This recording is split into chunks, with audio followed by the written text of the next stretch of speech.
Ok, bon, je pense qu'on va démarrer. Vous allez nous retrouver au fur et à mesure. Donc, bienvenue à cette table ronde qui est un format tout nouveau pour la PCC, donc qui est sur la thématique comment ancrer la résilience dans l'ADN de nos sociétés et de nos organisations. Donc voilà, c'est un format tout nouveau à la PCC. Donc cette fois-ci, vous n'aurez pas de support de présentation. Ça va être une conversation en mode table ronde avec tous nos intervenants. Notamment, donc j'ai avec moi aujourd'hui Olivier Ponsimol, qui est membre de la PCC et qui va animer cette webconférence. J'ai ensuite Mélanie Cognier, donc, qui apparaît moi dans mes caméras juste en dessous de Olivier, qui est coprésidente de l'association Les 150, qui est issue de la Convention citoyenne pour le climat. J'ai ensuite Monsieur Frédéric Jaclet, fondateur de Cohésion internationale et qui conseille pour organisations inspirantes et durables. Ensuite, nous avons donc Annie Pata, qui est membre de la Convention citoyenne pour le climat, et Thibaut Gressinger, docteur en sciences cognitives et chercheur indépendant, qui est pilote de l'Act Lab, sur l'approche comportementale de la transition écologique, qui vont vous faire cette présentation. Alors, avant de les laisser parler, je vais juste vous faire un petit, donc déjà pour ceux qui ne nous connaissent pas, un petit rappel de ce qu'est la PCC. La PCC, c'est l'association des professionnels en conseil climat, énergie, environnement. Donc nous, notre travail, ça va être de rassembler des bureaux d'études et des entreprises qui conseillent et accompagnent au quotidien les entreprises et les collectivités sur toutes les thématiques liées à la transition énergétique, à l'adaptation au changement climatique, à la mobilité durable, stratégie climat, stratégie carbone, donc toutes ces thématiques-là. Donc d'habitude, on est plutôt sur des webconférences qui sont très techniques et cette fois-ci, on change de sujet, on part sur des thématiques un peu plus ouvertes, mais Olivier vous en dira plus juste après. Si vous avez des questions, n'hésitez pas à les poser. On a un module de questions-réponses. Donc le mieux, c'est que vous posiez vos questions dans ce module de questions-réponses. Ça sera plus facile pour nous les voir et notamment pour Olivier qui les triera pour la session de questions-réponses qui est prévue à la fin de cette table ronde. Vous pouvez aussi nous envoyer des messages dans le chat si vous voulez. Dans le chat, donc vous pouvez choisir soit envoyer à tous les conférenciers, donc là ça va envoyer un message juste à nous, ou soit vous choisissez tous les conférenciers et les participants, et dans ce cas-là, tout le monde peut voir vos commentaires et vos messages. Voilà.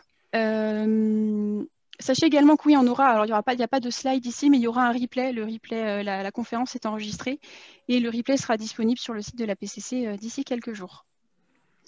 Voilà, j'en ai fini. Je vais repasser la main donc à Olivier pour cette table ronde. Merci Suzy. Alors on a déjà deux questions. Voilà. Alors est-ce que maintenant que Suzy a arrêté le partage de ses slides, vous nous voyez? Parce que c'était une des questions posées par Stéphanie et Hélène. Là, normalement, j'ai arrêté le partage d'écran, donc vous devez voir les têtes de tout le monde. D'accord. C'est Ouf. ça, hein. Super.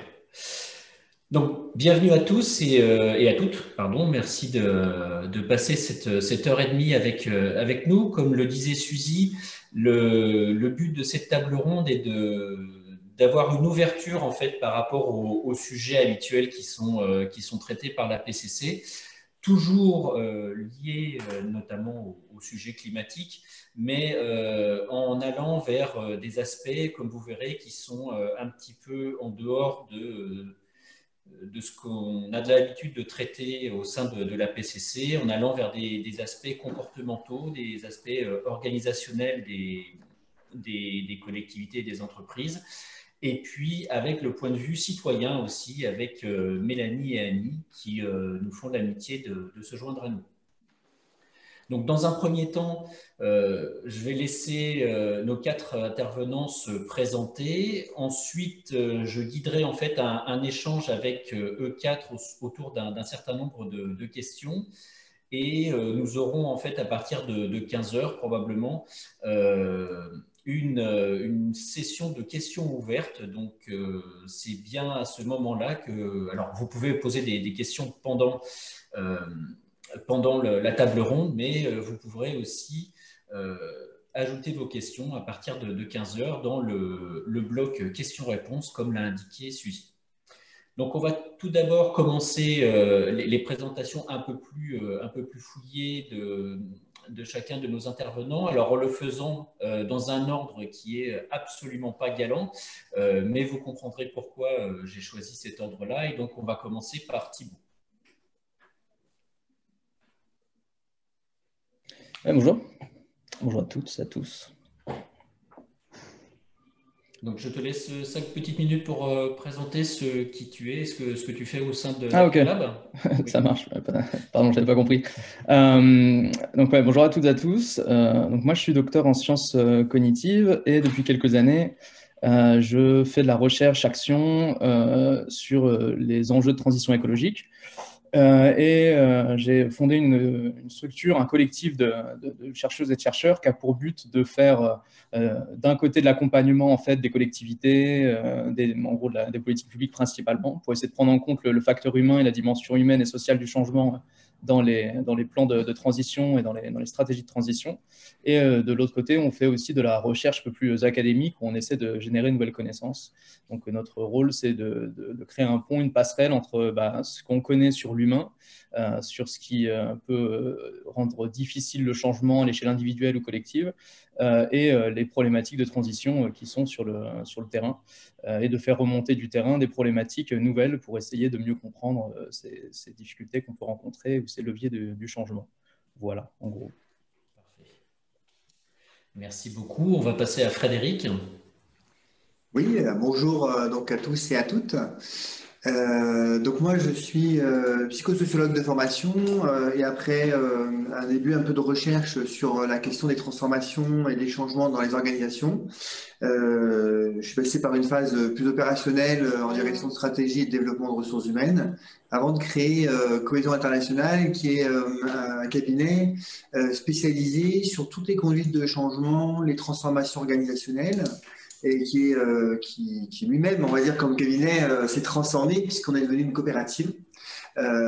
Et qu'on travaille aujourd'hui à la fois auprès de collectivités, en tout cas de tous les services de l'État, que ce soit la fonction centrale, territoriale ou de santé, et puis d'organismes plus privés, on va dire de petites organisations à des grandes organisations qui ont des projets de transformation, pas forcément que sur la question climatique, mais sur comment est-ce qu'ils s'adaptent à leur environnement en général, économique, socio-économique,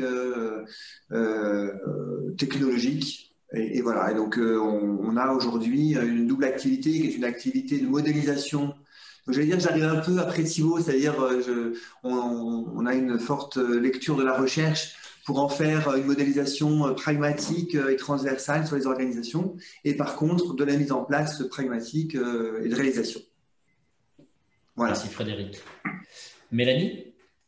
Bonjour à tous, donc moi je suis Mélanie Cosnier, je suis une des 150 de la Convention citoyenne pour le climat. Mon métier, j'étais auxiliaire de vie à domicile jusqu'au mois de mai 2020, date à laquelle j'ai été élue par inadvertance maire de ma commune. Donc aujourd'hui, je suis maire d'une commune de 630 habitants en Sarthe. Voilà. Et accessoirement, coprésidente de l'assaut des 150, parce que il en faut. Voilà. Donc on tourne, c'est chacun son tour. Il y a eu un bureau jusqu'au début novembre, là il y a un deuxième bureau. Le but, c'est comme c'est une participation citoyenne, le but, c'est quand même de faire tourner ce bureau. Que dire de plus? Moi, j'ai été tirée au sort, donc j'ai reçu un SMS il y a un an. Voilà, et depuis un an, je ne sais pas ce que tu en penses, Annie, mais nos vies ont un petit peu changé. On fait des trucs un peu incroyables. Là, voilà, on rencontre des gens quand on est auxiliaire de vie à domicile, on ne fait pas ça. Et aujourd'hui, voilà. Donc c'est une expérience incroyable que je souhaite à tout le monde. C'est des rencontres hyper enrichissantes. Moi, je dis souvent, j'ai remis mon cerveau en route. Voilà, j'ai arrêté mes études à 22 ans. Donc pendant quelques années, mon cerveau était en stand-by. Et là, il tourne même la nuit tout le temps. C'est un peu fatigant. Voilà. À toi, Annie. Bonjour à tout le monde. Donc, je me présente, Annie. Je suis également citoyenne de la Convention qui a débuté ce fameux 4 octobre 2019.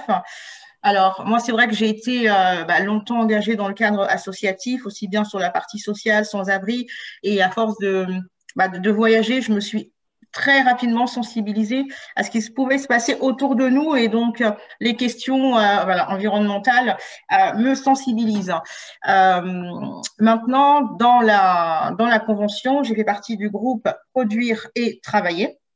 Et sur ces thématiques, ce qu'on a mis en avant, dans ce groupe, on a abordé plusieurs thématiques. On a voulu aborder les objectifs suivants autour de l'économie circulaire qui nous permet de renforcer les lois existantes pour les rendre obligatoires, par exemple, autour du recyclage. On a abordé la possibilité de prolonger la durabilité des produits, inciter à une consommation plus responsable, réduire les gaspillages. On a également abordé la notion des ESS, par exemple, trouver des innovations pour la transition plus intelligente. On a abordé la notion également d'accompagnement des entreprises, des formations pour pouvoir les accompagner dans cette transition. On a abordé également la mise en place, par exemple, de la gouvernance de la CPEC, mais c'était surtout comment donner la possibilité aux entreprises d'avoir des outils pour suivre de manière statistique, d'avoir des indicateurs. On a cherché à trouver des solutions pour décloisonner également les différentes instances existantes. Donc ça, c'est pour tout ce qui concerne les modalités du monde du travail. On a également cherché des solutions pour réduire l'impact écologique des entreprises en demandant à mentionner leur empreinte carbone, donc à travers le fameux bilan carbone. On a également développé des thématiques autour de l'axe du cadre réglementaire, juridique, pour tout ce qui va concerner les marchés publics, donc en incluant des clauses environnementales dans les marchés publics. On a demandé à mettre en place un contrôle international, par exemple pour le mécanisme d'ajustement aux frontières. On a pensé également à proposer des modules de financement autour de la modification et la transformation de l'appareil de production et dans l'innovation. Donc, c'est pour vous dire qu'on a vraiment eu un mandat assez quand même complexe autour de ces enjeux, puisqu'il fallait répondre à cette question, comment réduire de moins 40% nos émissions de gaz à effet de serre. Et voilà, donc déjà pour une sous-thématique, on a pu avoir une palette de propositions sur les 5 groupes thématiques. Donc, merci à Olivier et Suzy de nous y avoir conviés aujourd'hui, table ronde. Mais de rien, c'est vraiment un plaisir de vous accueillir tous les 4. Et on voit bien comment toutes les phases vont s'enchaîner depuis la compréhension de comment on peut marcher notre cerveau jusqu'à la réalisation et la dissémination de cette transition dans toute notre société. Alors, avant de commencer, on va commencer de manière un petit peu inhabituelle en venant tout simplement modifier et amender le titre que nous avions choisi pour cette table ronde qui parlait d'ancrer en fait la résilience au sein de nos sociétés et de nos organisations. Donc, j'ai d'abord demandé un petit point de sémantique à Thibaut pour venir corriger ce terme et repréciser donc les termes de résilience, d'adaptation et d'atténuation. C'est ma faute. En fait, ce qui m'interrogeait au début, c'était simplement le titre de résilience qui était dans le titre de la table ronde, parce que pour moi, l'idée de résilience, elle est attachée à cette idée de devoir s'adapter. En tout cas, elle est très liée notamment aux effets du dérèglement climatique. Et il me semblait que certains thèmes qu'on allait aborder étaient liés plus à l'atténuation des émissions de gaz à effet de serre. Alors, les deux sont liés, mais il me semblait intéressant de faire une distinction entre plusieurs objectifs qui se croisent finalement à l'échelle du changement, qui est d'un côté, bien sûr, de réduire notre impact sur l'environnement. Alors, les émissions de gaz à effet de serre, c'est un impact, il y en a d'autres. On pense notamment à l'effondrement des écosystèmes ou la biodiversité et à toute forme de pollution. Donc, c'est réduire l'impact d'un côté, et de l'autre, faire en sorte de se donner les moyens de pouvoir le faire et toujours le faire, sachant qu'on va subir de plus en plus en fait, les contraintes ou en tout cas les contraintes de plus en plus fortes de ce système qu'on a déréglé. Et donc, il y a un double enjeu qui est à la fois de diminuer notre impact, mais également de faire en sorte d'avoir des systèmes, des organisations sociotechniques qui soient résilientes ou qui soient suffisamment adaptées pour se donner toujours cette marge de manœuvre. C'est là où, à mon avis, la dimension humaine et sociale, elle est importante, parce qu'il faut qu'on s'équipe d'organisations qui puissent toujours avoir la même capacité de changement et de transformation, en sachant l'ampleur des changements et des transformations qu'on va faire. Et sur la notion de résilience plus spécifiquement, disons qu'on peut en discerner plein. Alors, ça dépend des disciplines desquelles on parle, mais des disciplines en sciences humaines, disons qu'on peut parler et de la résilience des individus. Donc, comment est-ce que des individus vont être capables de toujours garder une forme d'action et une marge de manœuvre et une marge d'action. Donc, ça se joue et dans le développement des jeunes enfants et des jeunes générations et dans les conditions environnementales dans lesquelles on baigne. Et puis, il y a une résilience, disons, plus communautaire ou plus collective qui, là, va dépendre de comment est-ce que les organisations sont structurées. Et donc là, on le voit notamment pour les entreprises et la crise sanitaire actuelle où certaines organisations sont avérées beaucoup moins résilientes, beaucoup moins capables d'absorber le choc que d'autres. Donc, c'était pour placer quelques éléments de distinction parce qu'à mon avis, tout va être un peu mélangé dans ce dont on va parler et de changer des modes de vie et des modes d'organisation pour réduire notre impact et de faire en sorte de toujours conserver une marge de manœuvre importante. Tout à fait. Merci beaucoup Thibaut pour cette précision. Mais tout d'abord, avant de parler de transition, on ne peut en fait aller vers un changement que lorsqu'on y est préparé et qu'on l'a accepté. Et donc, j'aimerais, Thibaut, que tu nous parles de tous ces freins au niveau cognitif et comportemental qui expliquent en fait la difficulté qu'on peut avoir à aller vers cette transition, la difficulté qu'on peut avoir en fait à intégrer les très probables futures limitations et futures difficultés qui vont arriver. Ouais, alors c'est une très vaste question, mais bon, je pense qu'on peut l'attaquer par deux, trois points. Un, qui est que il est nécessaire en effet d'avoir une forme de sensibilisation ou d'être au fait de ces enjeux. Alors là, je voulais quand même préciser quelque chose, c'est que d'être au courant qu'il y a un dérèglement climatique d'origine anthropique, de savoir par quoi il est causé, etc., ne nous donne pas forcément de billes en tant qu'individu ou en tant que communauté pour pouvoir savoir quoi faire, de quelle manière, vers quoi se diriger. Et donc, je pense que dans la sensibilisation, il y a déjà une nécessité d'arriver à faire atterrir tous ces grands enjeux dans le quotidien. Alors, un quotidien, ce n'est pas forcément à l'échelle individuelle, hein, ça peut être dans le quotidien d'une ville ou dans le quotidien d'une région, mais en tout cas, de faire en sorte de faire atterrir ces enjeux-là. Et donc, dans la sensibilisation, il me semble nécessaire de pouvoir réfléchir ensemble sachant ces enjeux, quelle porte on a, quelle marge de manœuvre on a. Et ça, c'est lié à un concept en psycho d'auto-efficacité, cette nécessité qu'ont les individus d'être en contrôle de l'environnement et savoir sur quoi agir pour pouvoir agir. Et je pense que c'est important de l'avoir en tête. Et une notion qui est liée à celle-ci, c'est qu'à l'échelle individuelle, on n'a pas le contrôle sur tout. Si on pense par exemple à la mobilité ou à l'alimentation, par exemple, on se rend bien compte qu'il y a des choses qui font partie de contraintes qui nous sont internes, notre motivation, nos habitudes, nos représentations, notre compréhension des enjeux, etc., notre nécessité de changer.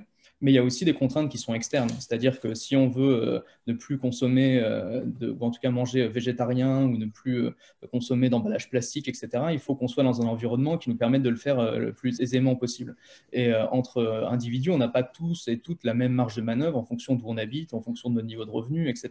Donc je pense qu'il faut bien garder en tête que quand on parle de changement et de changement individuel, il y a une dimension qui est dans les mains en gros des individus et une dimension qui est dans les mains des systèmes dont ils dépendent et auxquels ils participent. Et donc dans l'approche qu'on essaie nous d'avoir, c'est de faire en sorte d'identifier quels sont les acteurs qui contribuent à ces changements de système. Ces acteurs qui ne sont pas forcément que les consommateurs, on peut pas parler de gens qui sont à la tête d'entreprises, qui sont à la tête de mairies ou nouvellement à la tête de mairies, de régions, etc., qui eux sont aussi des individus qui ont leurs difficultés à changer leurs habitudes, leurs représentations, etc. Donc c'est la deuxième notion qui est importante, c'est cette notion, je pense, de marge de manœuvre.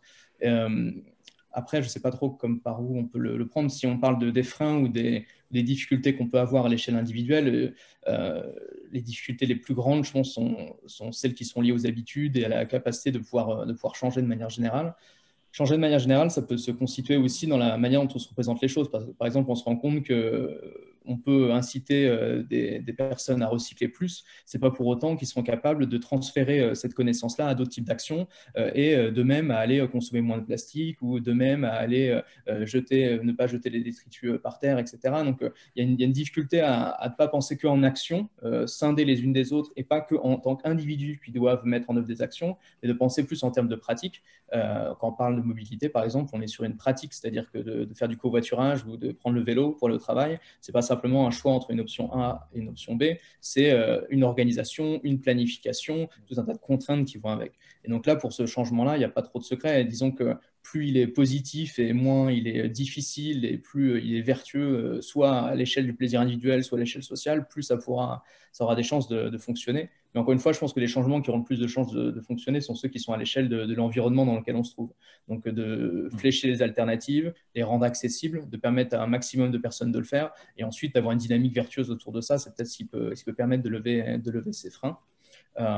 Et d'avoir une connaissance de ces différents enjeux à une échelle un peu plus large que sa propre échelle. Enfin, je ne sais pas à quel point on peut discuter tout ça maintenant ou je m'arrête là. Ou... Non, je pense qu'on peut effectivement s'arrêter là. Merci beaucoup, Thibaut. Et on pourra revenir sur des aspects un peu plus précis dans le cadre. En fait, peut-être, Olivier, pardon, oui. Je peux peut-être faire un petit point, pardon, parce que c'est vrai qu'on emploie pas mal de fois le terme, par exemple, le biais cognitif pour parler de changement. Oui. C'est un terme qu'on emploie de plus en plus. Cette idée de dire que nous serions biaisés ou qu'on aurait des difficultés à changer, que nous serions irrationnels, etc. Je pense que ce terme-là, il faut être un peu attentif avec la manière dont on les emploie, parce qu'en fonction de comment est-ce qu'on considère ce qu'il est rationnel de faire, eh bien, forcément, on va être plus ou moins biaisé. Par exemple, il peut être considéré comme étant difficile de pouvoir changer, en tout cas prendre des décisions sur un long terme, mais on peut aussi considérer que plus on se projette dans le temps long, plus c'est difficile aussi d'anticiper et de prévoir ce qui va se passer, sachant le niveau d'incertitude. Donc, ce qu'on considère parfois comme des biais cognitifs ou des freins, ce sont aussi des propriétés en fait, de notre cognition qui sont parfois, et même la plupart du temps, plutôt à notre avantage et qui parfois, en effet, dans certaines situations, se retrouvent être plutôt des freins. Donc, c'est pour préciser le fait que l'aspect individu irrationnel, pour moi, n'a pas trop de sens. Simplement, on doit faire beaucoup avec peu de moyens et dans des environnements extrêmement complexes. Et donc, de fait, il y a des choses qui sont beaucoup plus difficiles à mettre en œuvre que d'autres. Et plus tout est aligné et cohérent, plus ça sera facile de changer. Moins il y a d'injonctions paradoxales, plus ça sera facile de changer, etc. etc. Donc, je pense que c'est à ce niveau-là qu'il faudrait réfléchir. D'accord, merci beaucoup. Effectivement, le fait de la cohérence de tout ce qu'on peut proposer est vraiment un thème dont on pourra reparler. Alors, à partir de ton expérience, Frédéric, justement, là, quand on parle de changements d'un peu plus grande ampleur, puisque on pourrait avoir à s'attaquer en fait à l'organisation, à la gouvernance, et le premier exemple, c'est justement le passage en mode coopératif de cohésion internationale. Est-ce que tu pourrais nous faire un petit bilan de ton expérience sur ces difficultés que tu as pu rencontrer pour faire muter certaines structures que tu as accompagnées? Alors effectivement, on parle beaucoup de changement ou de transition ou de transformation d'organisation. Je pense que là aussi, il y a un glissement sémantique où on parle d'organisation comme si c'était désincarné. En fait, il faut juste se rappeler qu'une organisation, ça n'existe pas. Une entreprise, ça n'existe pas. C'est un mécanisme psychologique où on pense que ça existe, mais en fait, le schéma d'entreprise en tant que tel, c'est du papier, c'est des statuts, c'est de l'irréel. Ce qui est réel, ce sont les hommes et les femmes qui sont derrière et qui constituent l'entreprise. Donc, quand on a dit ça, on comprend déjà une grande partie de la question des mutations et des transformations, parce qu'assez souvent, en fait, on fait de la transformation virtuelle, et quand on est en stratégie, par exemple, on va faire une transformation virtuelle qui ne tient pas compte des hommes et des femmes qui sont à l'intérieur, mais qui tient compte d'autres paramètres qui sont sur des champs extérieurs de finances, des champs de volonté, on va dire un peu sortis du territoire, des champs de réponses qui ne sont pas adaptés parce qu'elles viennent d'une représentation qui n'est pas partagée, qui ne tient pas compte de l'ensemble d'éléments particuliers, et puis effectivement sur laquelle on a des éléments qui vont bien. Alors, ça déjà, quand on prend ça, on se dit que ce qui fait les freins dans une transformation, et donc du coup ces freins-là, ce seront aussi, ce qu'on pourra discuter un peu après, les points de déblocage. Mais ce qui font les freins, c'est de dire qu'une organisation, ça a différents niveaux. Ça a un niveau structurel, global et collectif en termes de gouvernance, ça a un niveau de fonctionnement des équipes qui sont intérieurs, avec différents niveaux en fonction de la complexité de l'organisation, en fonction de qui la compose. Et puis, c'est un niveau de facteur individuel qui est aussi ce que chacun y apporte, y est et le met en œuvre. Voilà, donc ça c'est juste déjà pour brosser parce que souvent on parle de transformation, mais on veut transformer vers, mais on ne tient pas compte de là où on part. Et donc, un des premiers éléments souvent qui est une confrontation, c'est la maturité organisationnelle. Nous, on s'est attaché, par exemple, à pouvoir décrire et puis, mesurer, ou en tout cas donner des traceurs qui permettent de mesurer une maturité organisationnelle, c'est-à-dire comment est-ce qu'une organisation culturellement fonctionnait dans sa capacité de gouvernance, dans sa capacité de se mouvoir, d'agilité, pour faire le pont avec la question de la résilience. Certaines organisations sont plus ou moins résilientes. Ben, on s'est aperçu qu'il y avait une corrélation là, dans les derniers travaux qu'on a fait depuis à peu près 10 ans. On s'est aperçu qu'il y avait une corrélation directe entre la capacité d'agilité d'une organisation qui est liée en fait à son niveau de coopération et la capacité de résilience. Plus une organisation a une culture de coopération, une culture de décision partagée, plus elle est agile et plus elle est résiliente. Alors, dans les participants, là, il y a une question de Jean-Christophe qui parle des éléments de cycle ou de mise en œuvre sur les restaurations collectives, parce que c'est un prisme important sur la question de la résilience du territoire, sur l'alimentation, par exemple. Eh bien, il y a effectivement aujourd'hui tout un domaine d'organisations qui sont dans le domaine coopératif. Pour ceux qui ne savent pas, hein, ce que CIT, c'est Société coopérative d'intérêt collectif. Nous, on est une SIC, par exemple. Ce sont des organisations qui ont mis un mode de fonctionnement interne extrêmement agile. Pourquoi? Parce que c'est basé sur l'intelligence collective. C'est basé sur le fait que chacun y apporte ce qu'il a apporté, mais chacun enrichit le groupe et s'enrichit du groupe. Et il y a des modes d'action qui sont très structurants, hein, pour autant. Hein, ça ne veut pas dire que c'est le bazar complet, hein, ou l'anarchie. Mais ce sont des organisations qui, pour le coup, ont réussi à développer une maturité organisationnelle importante. Donc déjà, si on parle de comment est-ce qu'on s'adapte par rapport à des contraintes fortes comme celles qui sont liées au climat, il faut peut-être aujourd'hui s'adapter effectivement sur la question de d'où on part et d'où est-ce qu'une organisation est capable de partir. On ne va pas aux Jeux Olympiques si on n'est même pas déjà en division B, quoi. Et donc, à un moment donné, il y a un problème aujourd'hui, c'est qu'on demande en fait à certaines organisations de faire les Jeux Olympiques alors qu'ils savent, ou de courir alors qu'ils savent déjà pas se mettre à quatre pattes. Donc là, il y a quelque chose, on va dire, important qu'il faut amener pas à pas. Il faut raccourcir par contre le pas à pas pour que dans la durée, on ne met pas 10 ans. Mais il ne faut pas faire un saut de Tarzan. Hein, et ça, c'est une grosse problématique, une première problématique un peu structurelle qu'on trouve. Peut-être la deuxième aussi qu'on peut avoir, c'est qu'il y a une question de sens.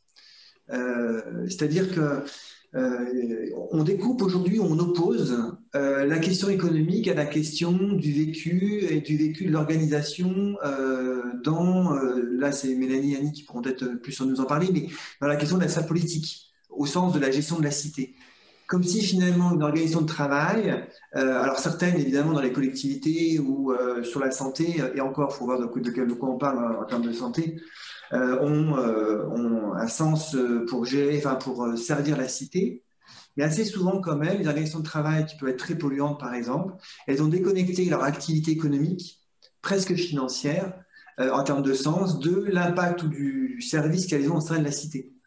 Et ça, c'est un point extrêmement important, c'est-à-dire que l'un des freins aussi majeurs, c'est la compréhension que l'organisation, même si elle doit produire de la richesse et économiquement est viable parce qu'on est dans un système qui n'est pas un système de troc, qui est un système, on va dire, capitalistique, il n'empêche que si la reliance entre le sens que cette organisation fait sur le plan stratégique et le fait qu'à un moment donné, elle est inscrite dans un environnement et qu'elle nourrit cet environnement, voire qu'elle le dégrade, et qu'en même temps elle se dégrade, eh bien, quand on voit, quand il y a des dirigeants qui ont pris cette conception-là ou cette compréhension-là, eh bien, effectivement, on a des performances de transformation qui sont beaucoup plus importantes parce qu'elles sont portées. Elles sont portées, donc du coup, elles marchent, elles avancent et c'est beaucoup plus rapide. Et c'est le troisième point peut-être qu'on peut citer sur le plan individuel, qui est la question du portage des transformations. C'est-à-dire que on veut transformer une organisation, on fait des injonctions, Il faudrait que, alors les politiques publiques disent, tantôt je suscite de l'envie, tantôt je mets le bâton en disant si vous ne faites pas, vous allez avoir des pénalités.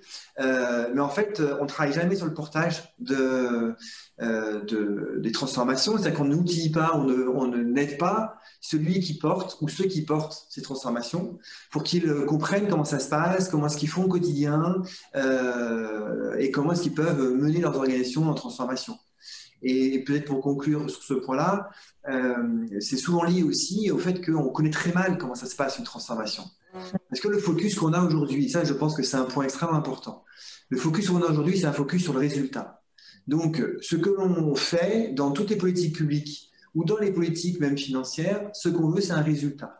Donc on regarde la conséquence. C'est un peu comme si on roulait, on va dire, en marche arrière à 130 sur l'autoroute en regardant devant soi. C'est-à-dire que de temps en temps, on met un coup d'œil dans le rétro, mais on ne voit pas les courbes, on ne voit pas ce qui s'arrive, et si le péage est là et qu'il faut qu'on s'arrête, on ne le verra pas. Tout simplement parce que ce que l'on attend, c'est du résultat. Or, on a oublié une chose fondamentale, c'est que le résultat, ce n'est qu'une conséquence de quelque chose qui l'amène. Et on ne travaille que très rarement, voire jamais, sur comment est-ce qu'on amène ce résultat. Alors, ce qui amène ce résultat, pour faire la boucle avec mon introduction, ce sont les hommes et les femmes qui travaillent et qui ont une valeur ajoutée.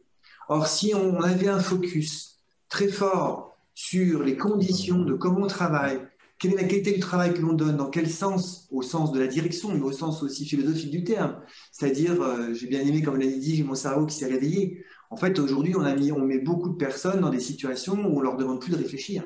Et surtout, s'ils réfléchissent, on va les mettre de côté parce qu'ils vont amener de la contradiction et que du coup, ils vont dire « Oh là là, mais je perds pied en tant que dirigeant ». Et les dirigeants qui ont cette maturité de comprendre qu'au contraire, c'est une vraie richesse, eh ben, ils vont travailler justement sur la question des processus d'intelligence collective, sur les questions de compréhension de la complexité. Ça va devenir une gestion assez simple des sujets avec des paradigmes différents qui sont plus analytiques mais systémiques par exemple, et qui vont permettre à l'échelle d'un territoire de travailler sur le comment et pas de faire une focalisation sur le quoi. Quand on met une focalisation sur le quoi, on a moins de résultats, voire pas du tout, on a des transformations qui ne sont pas durables et on n'arrive pas à avancer. Quand on met une focalisation sur le comment, on y arrive. Donc il y a quand même aussi une acclimatation de compréhension pour les personnes, les dirigeants, ceux qui sont en capacité d'accompagner ces changements, de comprendre comment ça fonctionne.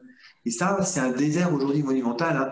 Hein. Toutes les collectivités que je traverse, on va dire, les entreprises, quand on parle de transformation, ils ne savent pas s'y prendre, tout simplement. Au-delà de ce qu'ils veulent transformer, hein. C'est même pas la direction de la transformation, c'est comment est-ce qu'à un moment donné, ça marche.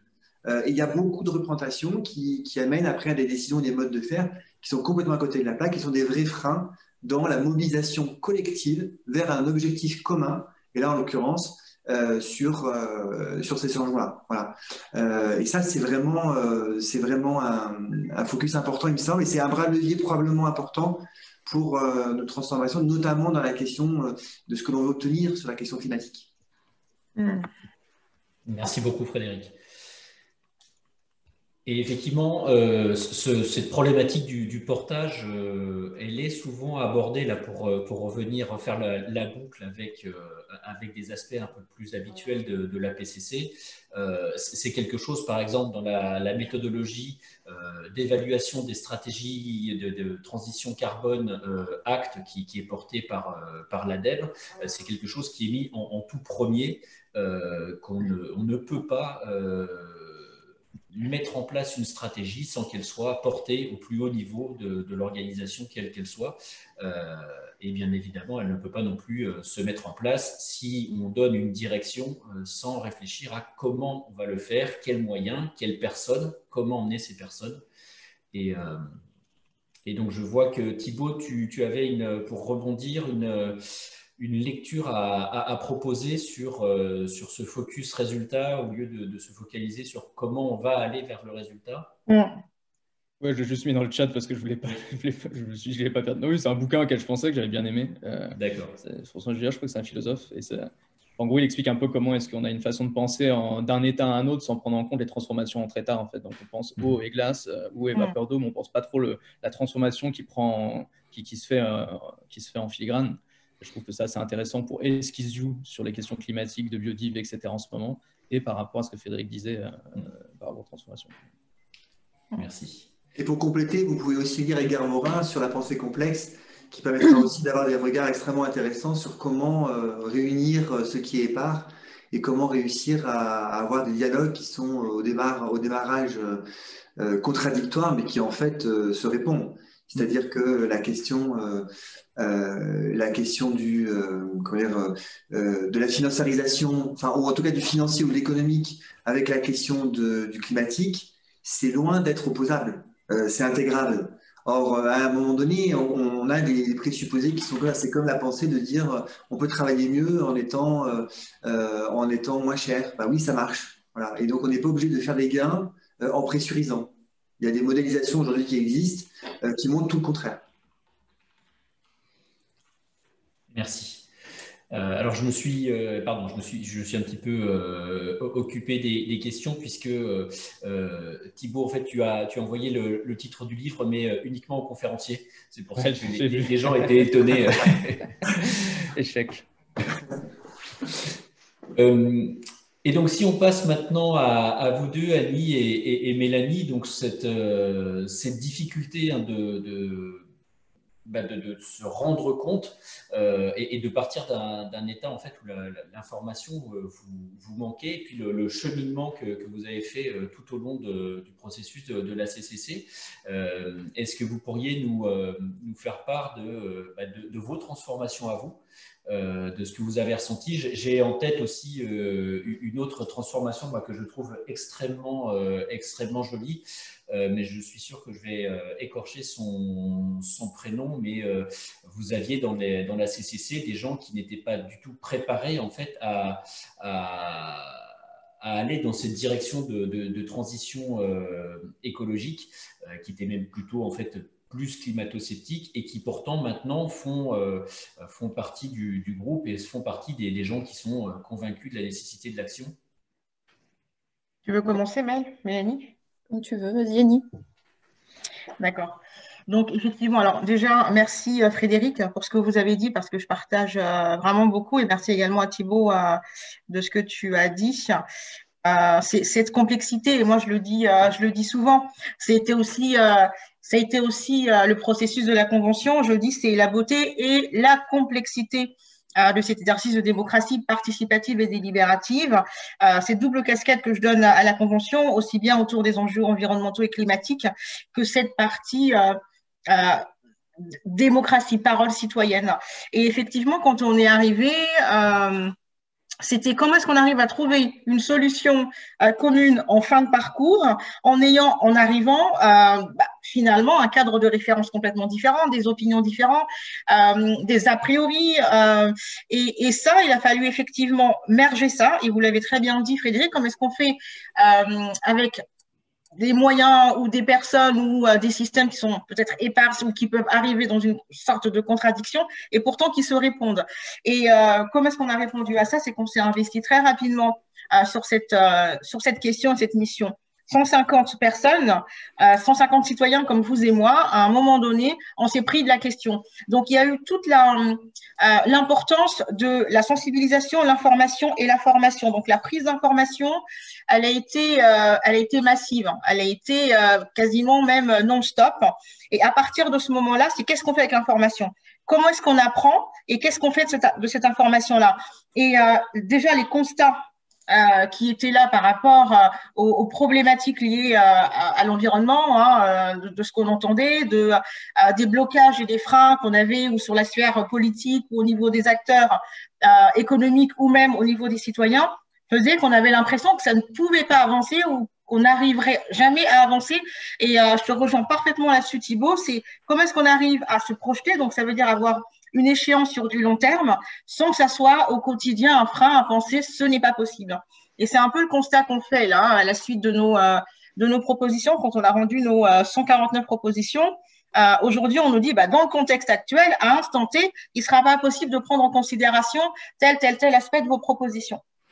Alors, donc, on a sur plusieurs propositions mis en avant vraiment l'importance d'informer le citoyen, d'informer la population, déjà que c'est possible, d'aller chercher les moyens et les solutions. Mais pour ça, il faut d'abord comprendre les freins, il faut d'abord comprendre ce qui se passe et ensuite Je pense que l'engagement, la formation, l'information nous permet de débloquer ce processus. Et c'est ce qu'on a essayé et j'espère réussi à faire au bout de 9 mois d'un processus de convention. Mais effectivement, c'est complexe. C'est complexe parce qu'il y a du débat, il y a du désaccord, il y a des conflits, mais c'est l'intérêt collectif commun qui a primé et qui, j'espère, voilà, se ressent sur l'ensemble de nos travaux. Voilà, Olivier. Merci beaucoup. Mélanie, tu veux compléter? Moi, je veux compléter, oui, enfin, Annie a dit beaucoup, quasiment tout. Expérience personnelle, moi, je suis arrivée à la convention, j'avais conscience qu'il y avait un souci, une urgence. Je pensais qu'on avait encore le temps de limiter le réchauffement à 2 degrés. J'ai pris conscience que si on limitait à 4 degrés, ce serait un grand pas, mais que ce serait catastrophique pour la planète. Voilà, effectivement, on a identifié dès le début, je crois que c'est la première ou la deuxième session, on a identifié un groupe transverse, en fait, qui est la communication, parce que nous, on a été beaucoup à se prendre la claque de la conférence de comment il s'appelle, Valérie Masson-Delmotte, qui nous a fait un état des lieux du réchauffement climatique et de ses effets sur la planète actuellement. Et c'est là que tout le monde a pris conscience de l'urgence et que tout le monde s'est mis en action. Et c'est grâce à la communication, à l'information qu'on a tous travaillé ensemble pour trouver des mesures pour réduire les émissions et qu'on a réussi à trouver un consensus à la fin de cette convention. Voilà. Ah oui, je voulais dire aussi, on a une mesure d'ailleurs, c'est la C5.1 qui demande, comme disait Annie, qui dit d'informer sur le réchauffement climatique, non seulement les étudiants, les écoliers, mais aussi toute la population française, en intégrant des journées de formation au climat dans toutes les entreprises. Pour tout le monde. Voilà. Je sais qu'aujourd'hui, j'ai vu sur Twitter l'autre jour que EDF va mettre ça en place, une formation à la fresque du climat pour ses 165 000 employés. Et ça, c'est génial. Et je pense qu'effectivement, c'est ce qu'il faut faire. Il faut que tout le monde ait les bons éléments, les éléments factuels. Nous, on a eu quand même Valérie Masson-Delmotte qui nous a expliqué et pas écouter à droite à gauche tout et n'importe quoi. Il faut vraiment être dans le factuel. Moi, j'ai une formation scientifique et je trouve que c'est hyper important d'avoir les vrais faits. Voilà, merci. Tout à fait. Merci, Mélanie. Rebondir dessus oui. ou... Pardon? Je peux rebondir ou... Vas-y. Non, parce que je voulais juste revenir sur certains points, parce que ça fait écho à d'autres choses. Ça me paraît... l'exemple de la Convention citoyenne, tel que vous le décrivez, c'est assez remarquable, ne serait-ce que parce que vous avez l'opportunité d'avoir déjà de partager une représentation. Vous aviez une représentation partagée des enjeux, et ça, en soi, c'est déjà un gros défi, je pense. On peut penser à ce qui se joue actuellement avec les problématiques de bulles sociales qui peuvent se créer. Il y a quand même un enjeu assez fort d'arriver à se retrouver, même virtuellement, un maximum dans la même pièce pour faire en sorte de partager un même constat sur un même problème. Et donc là, en l'occurrence, c'était le setting idéal parce que vous étiez tous et toutes ensemble à avoir accès au même contenu, à pouvoir en discuter et le partager. Et puis ensuite, par rapport à la claque que vous êtes pris, enfin qu'on s'est tous pris en fait quand on a pris conscience de l'ampleur de ces enjeux, vous aviez peut-être aussi la chance de ne pas être seul en fait face à ce flux d'informations parce que ça peut créer énormément d'anxiété, de désarroi et quand on est seul et qu'on n'a aucun levier ou une marge d'action entre les mains, on se sent très vite perdu. Donc là, il y avait quand même la possibilité de pouvoir en discuter, j'imagine, de communiquer, de faire passer la parole. Et puis, vous aviez un but commun qui vous réunissait, vous aviez une action commune vers laquelle diriger cette énergie, cette envie d'agir et ce sentiment d'urgence. Ce qui n'est pas le cas de beaucoup de personnes, hélas, qui sont finalement assez isolées, qui se retrouvent un peu tout seuls dans leur coin, qui ne partagent pas la même réalité avec d'autres personnes autour d'elles et qui ne savent pas du tout sur quoi agir. Donc là, dans ce cadre-là, ça vous a permis, je pense, de lever un sentiment d'impuissance acquise qu'on retrouve beaucoup en fait à travers la population, qui est de dire bon, on a beau voter, on a beau participer à bosser 35, 40, 45 heures par semaine pour une boîte, ça change rien. Donc en gros, ça sert à rien. Et donc c'est là où le sentiment d'impuissance s'acquiert et s'installe, quoi. Et donc là, il y a une nécessité aussi d'arriver à donner des clés très concrètes pour que chacun puisse avoir des leviers sur lesquels jouer et des choses sur lesquelles appuyer, parce que sinon, on est très vite pris dans une pièce qui s'enflamme avec aucune porte de sortie. Et puis, il y avait cette idée que j'aimais bien d'arriver à pouvoir dépasser des intérêts individuels et de partager un intérêt. Alors, je ne sais plus, Mélanie, ce que tu as dit, un intérêt collectif commun, ou Annie, je ne sais plus laquelle de vous deux a dit ça, mais je trouve ça très, très intéressant parce qu'en effet, quand on est seul aussi, on a comme objectif de maximiser une forme d'utilité personnelle peut-être. Et donc là, le fait d'être ensemble et d'avoir un objectif commun, un but qui nous dépasse, dans lequel vient s'insérer bien évidemment toutes nos envies, nos besoins, nos nécessités, etc. Et qui vont du coup teinter la proposition finale. Ça, je trouve que c'est assez intéressant. Donc, je trouve que dans la Convention citoyenne, ce qui a été fait, ce que vous avez fait, ça répond en soi, en fait, dans le dispositif, si on le prend comme une métaphore ou une abstraction, je trouve que ça permet de lever un certain nombre de freins ou d'obstacles qu'on retrouve en fait communément dans la population générale. Et donc, en ça, je trouve que c'est quelque chose d'assez fort, de montrer que c'était possible et qu'en plus, vous pouviez y arriver. La question qui me vient après, c'est comment est-ce qu'on arrive à reproduire ce même environnement et setting sans ce dispositif, parce que c'est un dispositif exceptionnel par son ampleur, par les moyens qui ont été mis en œuvre. Vous avez eu accès à des cours qui, heureusement, sont tous en ligne, donc ça, c'est trop bien, parce que ça fait que tout le monde peut les avoir, mais c'était quand même comment est-ce qu'on fait pour mettre ça à grande échelle, quoi. Donc l'exemple de la fraise du climat, c'est un très bon exemple. Je trouve que c'est un très bon levier d'aller dans les boîtes, d'aller dans les assos, d'aller où sont les gens en fait pour aller leur faire prendre conscience de ça. D'ailleurs, en fin de fraise du climat, il y a un petit temps d'échange qui a été mis en place, je crois, où on peut partager, échanger par rapport au sentiment d'anxiété. Et on est en train d'essayer de démarrer avec le Act Lab et des personnes de la fresque une réflexion sur comment est-ce qu'on peut ajouter à ce dispositif-là un dispositif qui puisse permettre de passer à l'action. Donc, prise de conscience, partage des émotions, et ensuite de plugger quelque chose qui soit plus qui soit plus de concrètement qu'est-ce qu'on fait à partir des situations où on se retrouve chacun, parce que c'est ça qui manque encore un peu malgré de nombreuses propositions qui sont faites. Alors, je m'arrête là, c'était juste pour rebondir aux différents points. J'ai vu le long paragraphe. Oui, alors Mélanie voulait rebondir justement. Oui, je voulais rebondir.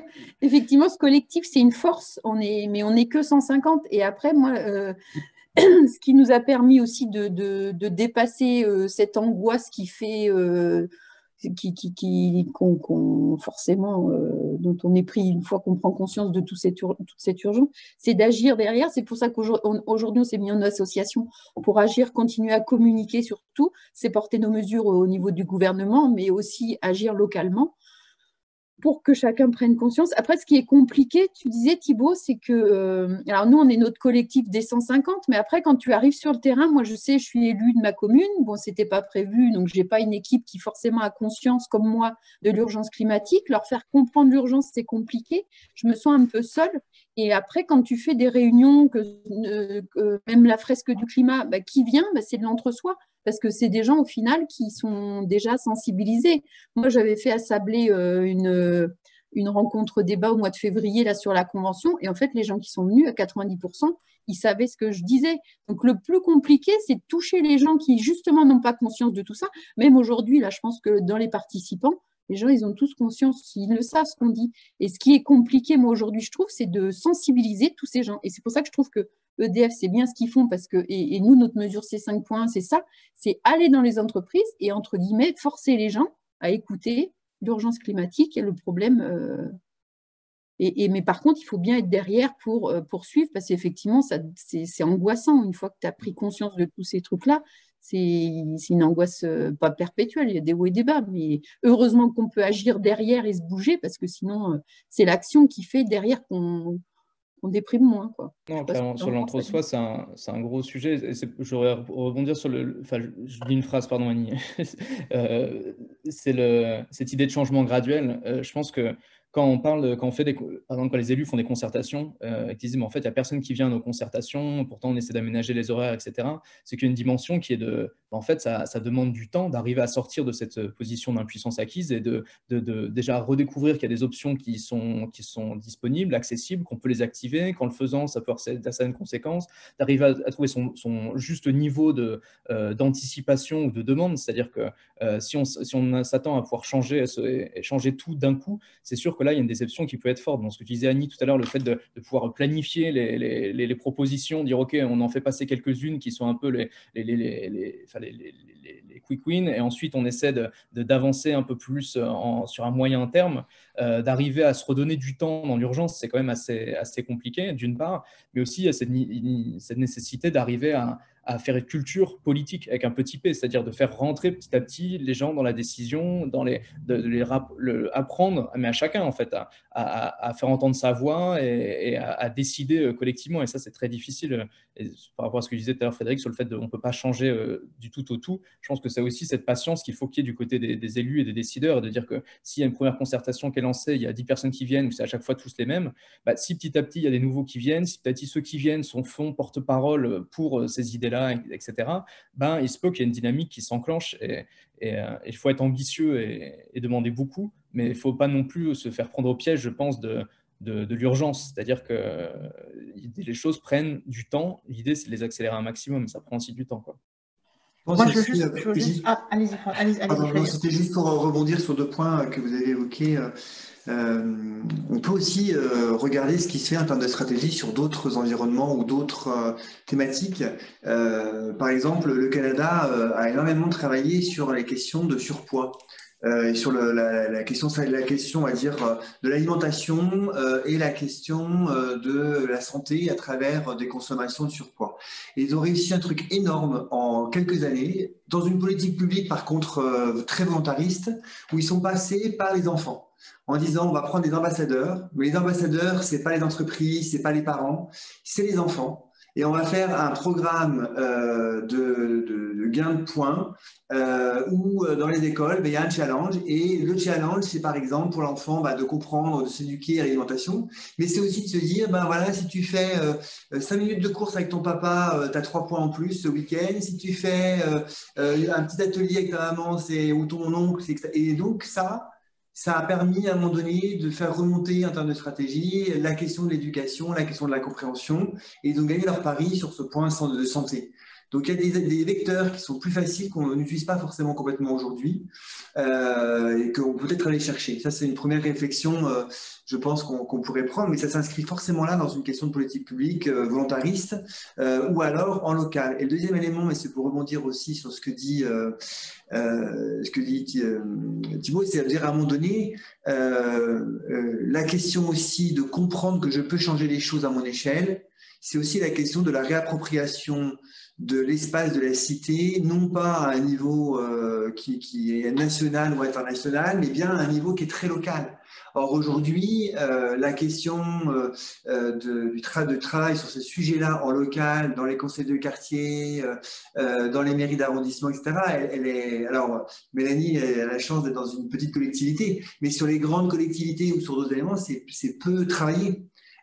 Et donc, effectivement, le citoyen, il n'a plus l'habitude de faire ce travail-là, et il est au rendez-vous et de moins en moins que sur les grands moments et sur les moments d'élection.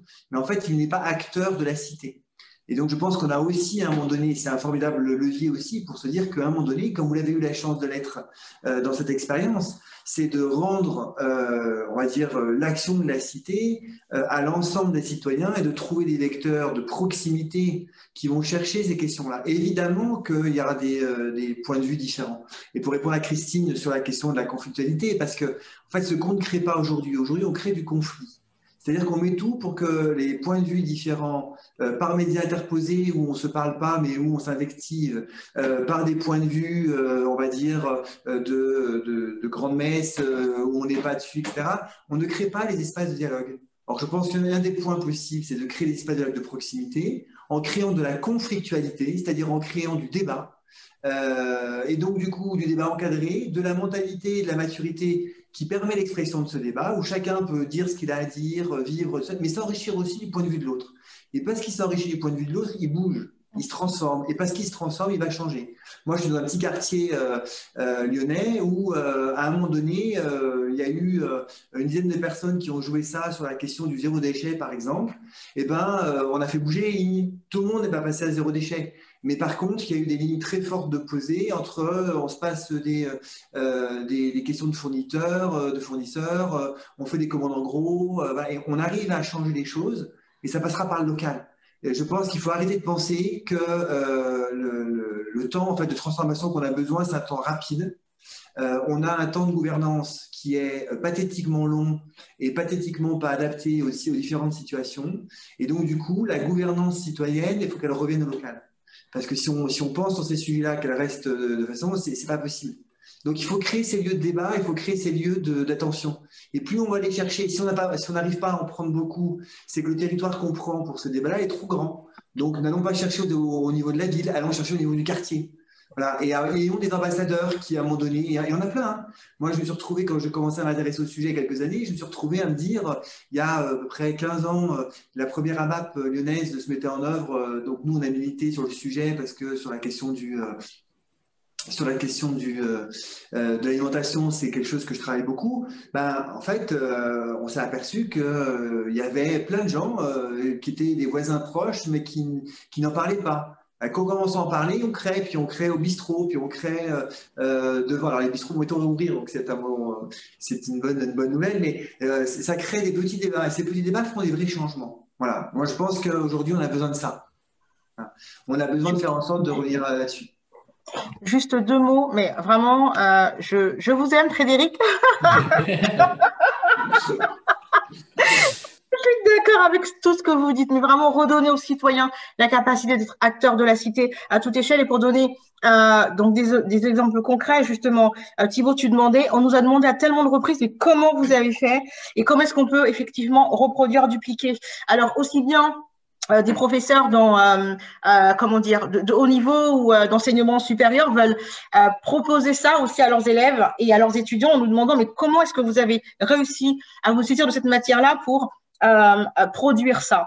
On a également cette volonté d'être sur le terrain et on a eu énormément, et Mélanie, je peux le confirmer, énormément de sollicitations, de projets, et c'est ce que je dis, c'est aussi une clé de réussite de la convention. Il y a la partie législative, mais il y a tous ceux qui se disent on veut dupliquer vos propositions sur nos territoires, quelle que soit l'échelle locale, régionale et ou nationale. Et ça, c'est une vérité. Et c'est pour moi, c'est même une véritable réussite. Donc oui, on nous le demande. La difficulté, et même au niveau des entreprises, on est aussi beaucoup sollicité.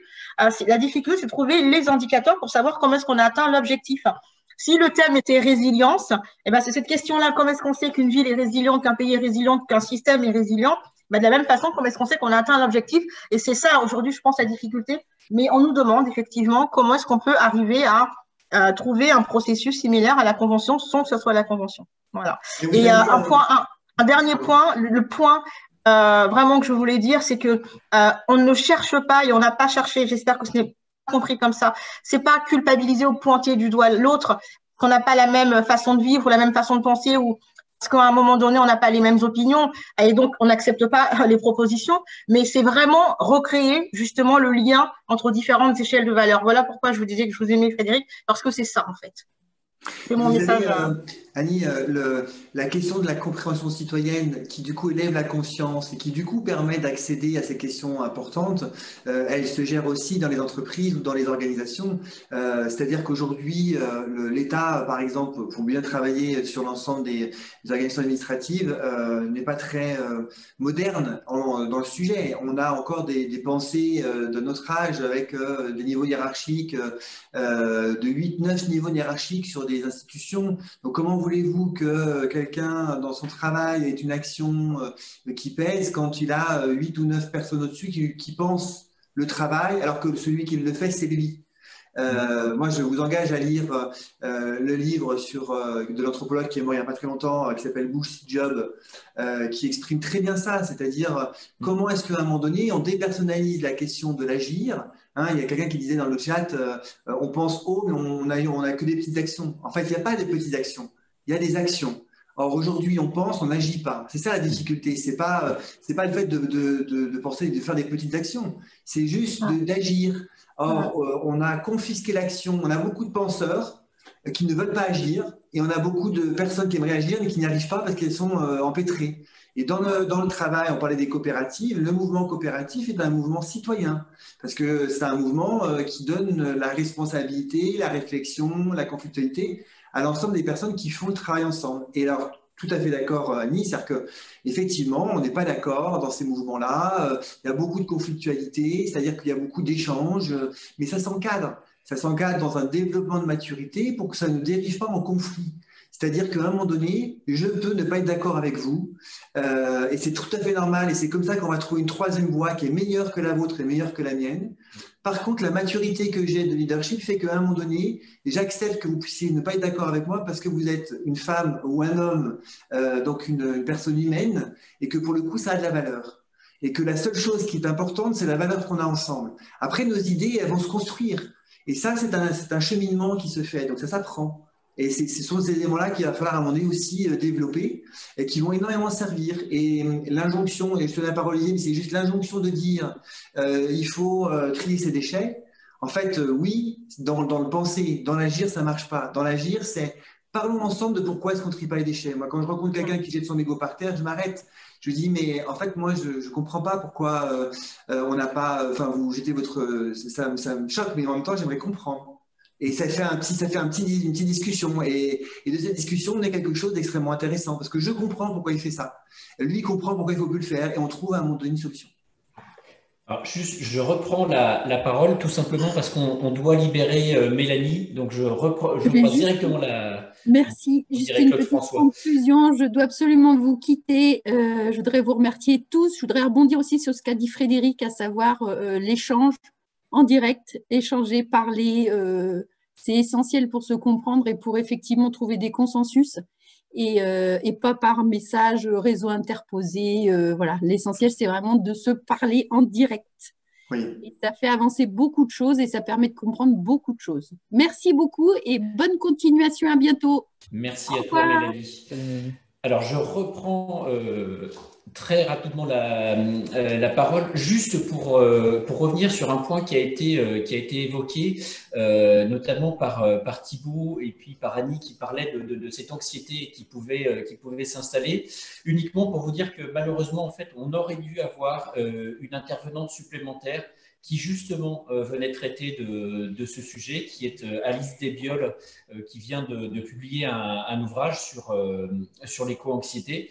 Donc malheureusement, elle ne pouvait pas être avec nous cet après-midi, la date ne tombait pas bien, mais bien évidemment, c'est un élément qu'il faut prendre en compte, c'est un élément sur lequel il ne faut pas rester seul, au point que, si je peux donner un petit peu le témoignage, non pas de ma structure, mais du collectif auquel j'appartiens, qui est Citoyens pour le climat, et bien, une partie du groupe, sentant cette éco-anxiété, a fini par mettre en place un groupe de parole avec une psychologue parce qu'on ne trouvait plus, certains, la force ou au contraire, on s'épuisait dans l'action avec ces contradictions.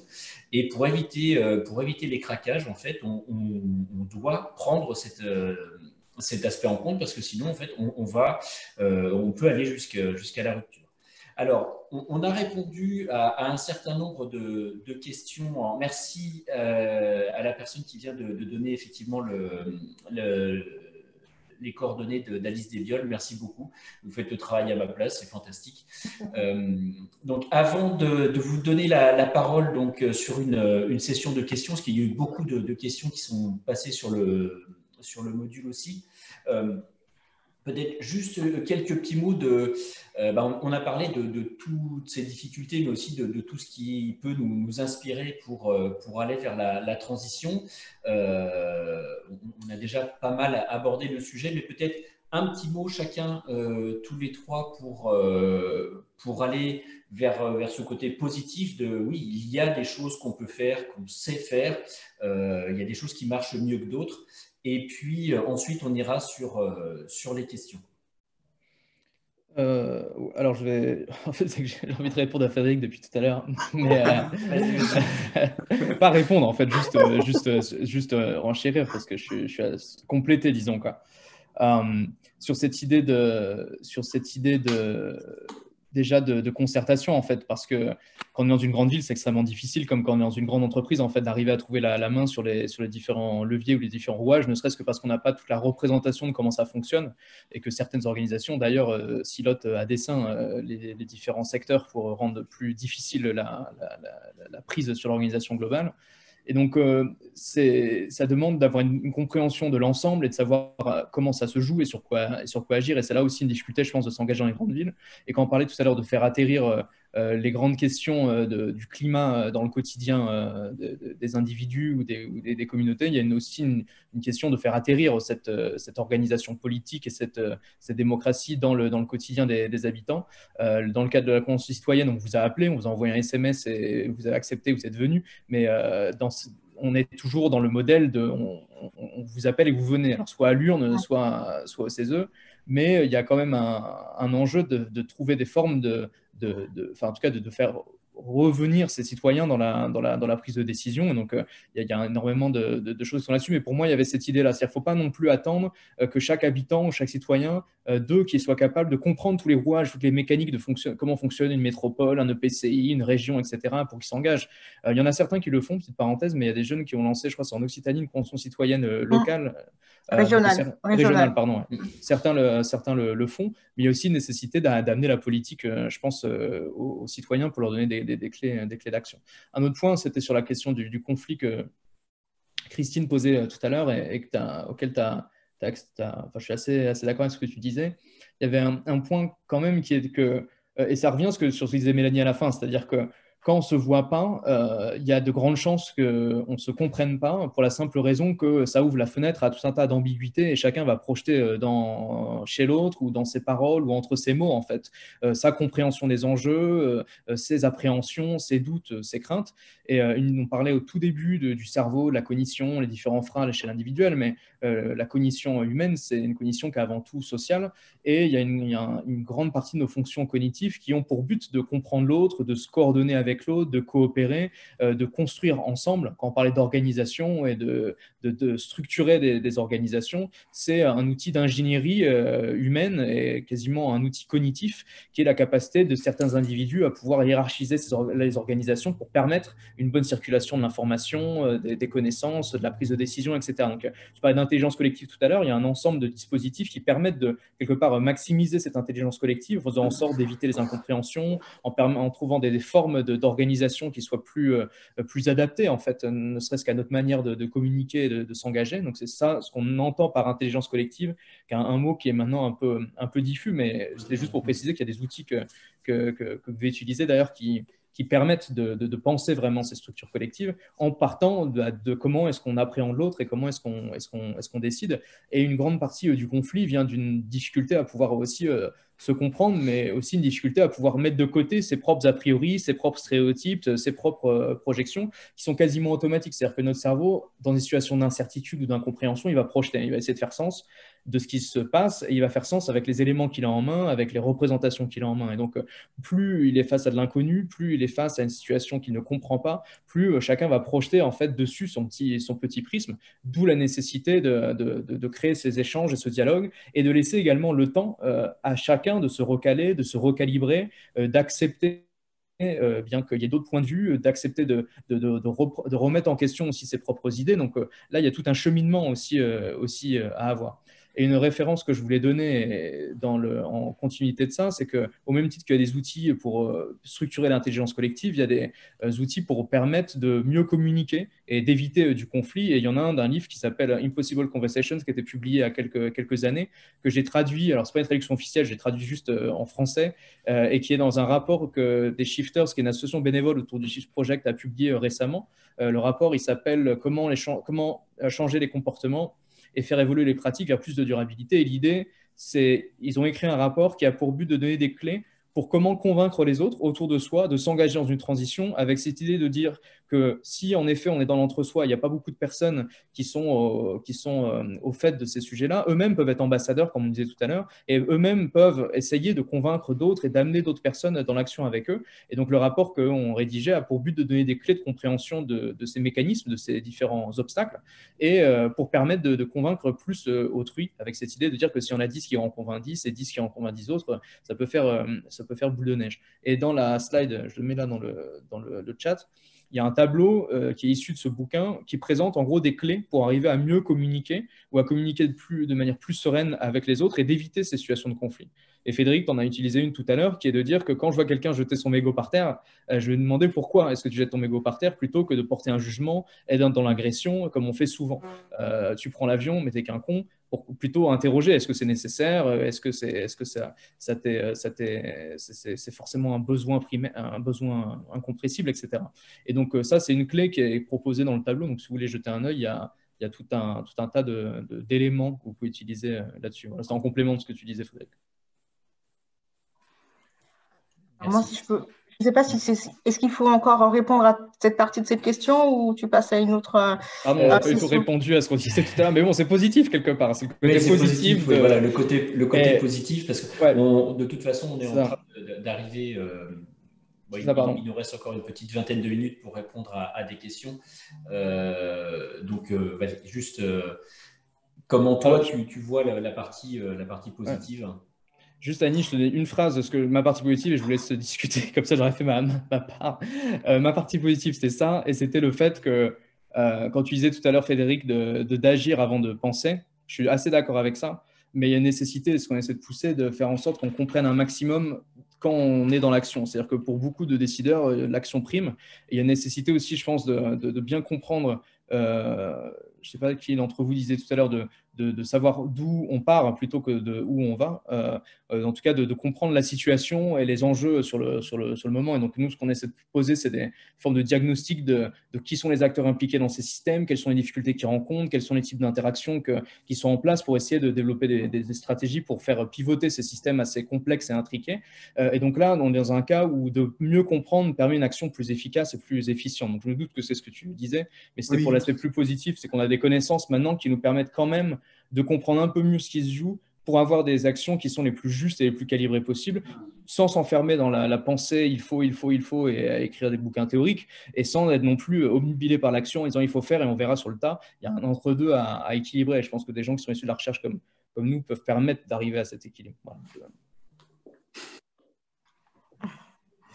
Alors, moi, ce que je dirais, je vais essayer de faire en quelques points rapides, mais c'est déjà comment est-ce qu'on arrive à mettre en place un schéma d'inclusion et pas d'exclusion. Aujourd'hui, on est dans une société qui exclut beaucoup. Voilà, on n'a pas le même cadre de référence, on n'a pas le même cadre social, on n'a pas les mêmes pensées. On est beaucoup dans l'exclusion. Lorsque je suis pas d'accord, on est dans l'exclusion. Aujourd'hui, même sur l'aspect vraiment social ou sociétal, c'est beaucoup dans l'exclusion. Comment est-ce qu'on arrive à intégrer ce schéma d'inclusion? Il y a la fracture numérique. Déjà, on communique aujourd'hui par l'évolution, la technologie, beaucoup par le numérique. Il y a cette fracture numérique.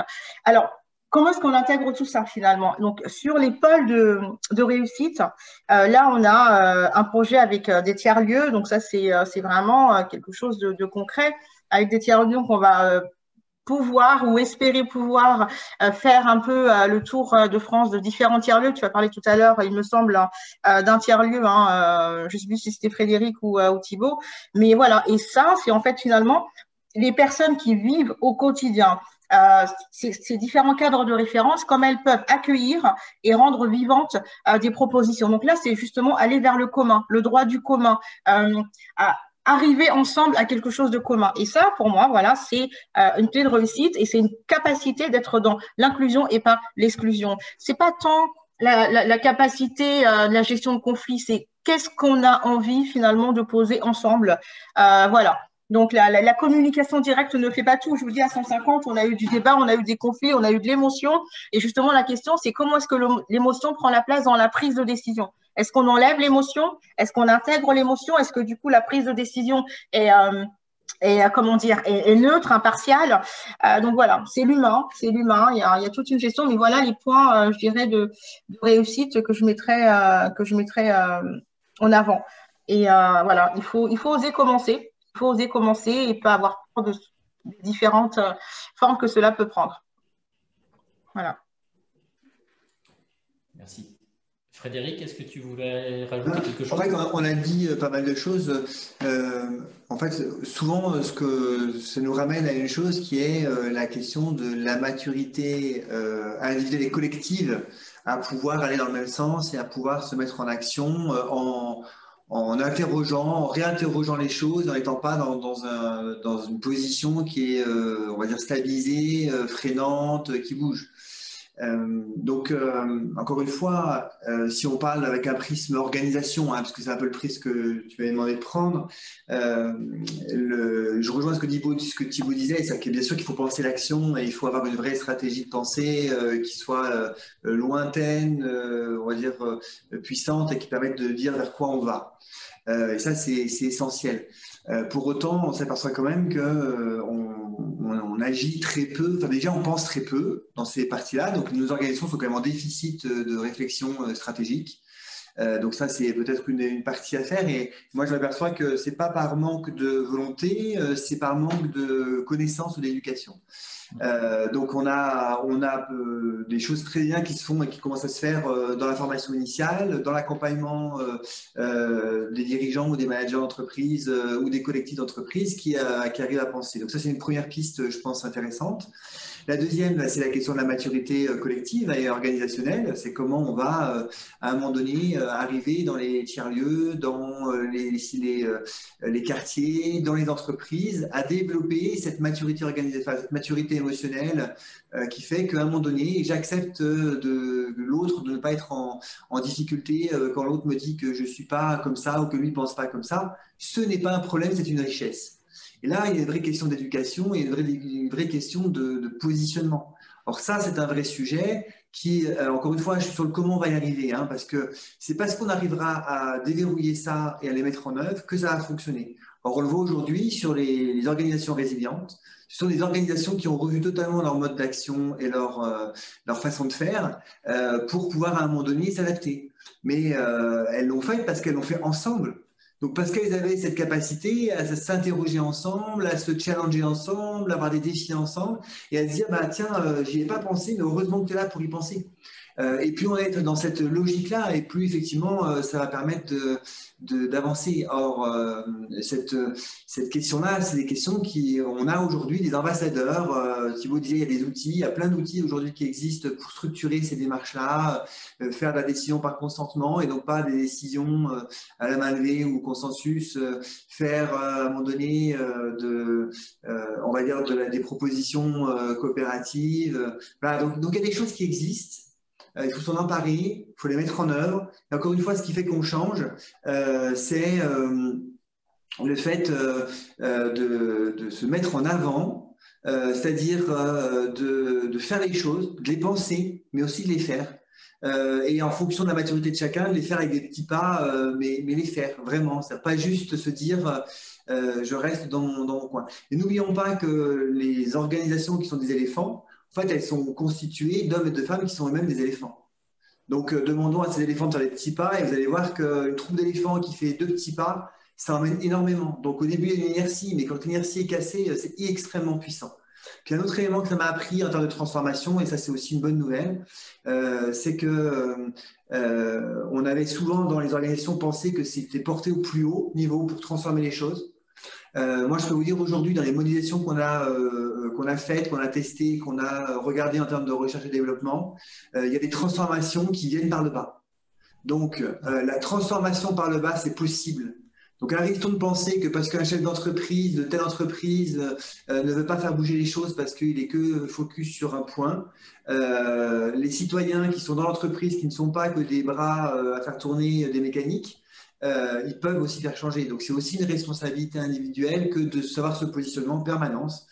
Petit positionnement, puis quand on est un peu plus fort, gros positionnement, puis quand on est très fort, on fait partie des 150 et puis on pousse les choses. Voilà. Mais il y a des choses comme ça qui sont à mettre en œuvre et que c'est à notre portée. Donc, c'est vraiment, on va dire, je pense, important de se dire, peu importe comment on prend les choses, allons-y. Voilà. Parce que rappelons-nous une chose, c'est que la transformation, même individuelle et collective, elle ne se fait pas en la pensant. On pense les transformations, mais on ne transforme pas. Ce qui transforme, c'est le fait de faire. C'est l'action qui transforme, hein, sur le plan des collectifs. Donc, il y a une nécessité à y aller. Alors, bien évidemment, une nécessité d'y aller en contrôlant la direction pour ne pas faire n'importe quoi.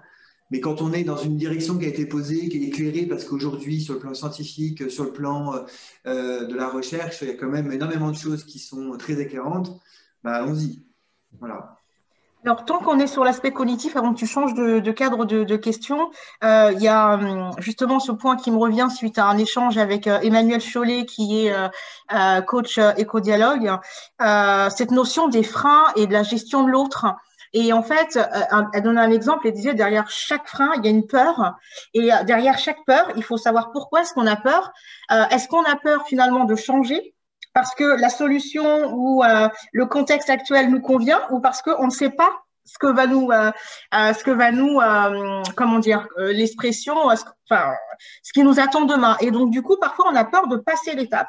Et ce qu'elle expliquait, c'est que il faut, du coup, que la solution qui arrive vienne apaiser cette peur en disant, bah, j'arrive dans une solution peut-être plus confortable que ma situation actuelle. Et on a pris l'exemple aujourd'hui, puisque dans notre thématique, on avait le groupe Comment se nourrir et penser comment se nourrir avec une meilleure alimentation, etc., en pensant aux agriculteurs.